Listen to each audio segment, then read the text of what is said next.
अस्सलाम वालेकुम। तहसील कैदाबाद वाले जेडे साडे अंजुमन ताजरान हैं, जेडे सदर है, नायब सदर है, जेडे तहसील कैदाबाद दे जितने लोग हैं उन्हां नाल एक छोटा जिहा मशवरा है।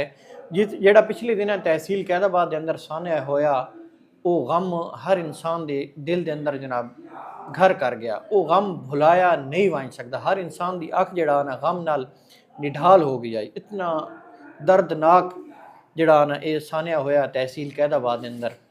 तो जेड़े गल मैं करदा पाया भी तुहाडे भरावां नाल मशवरा करन दा यह है भी जेड़ा साडा तहसील कैदाबाद दा मेन चौक है, जेड़ा सरगोदे होटल के नाल चौक है, जेड़ा शीदे वाला चौक जिसनूं असां आखदे हां, मशवरा ये करना चाहना भाई उसका नां अगर असां अदन शहीद चौक अगर रख दिता वंजे तो इस दे उत्ते केह् तुहाडी राय है, केह् रद्दो बदल है।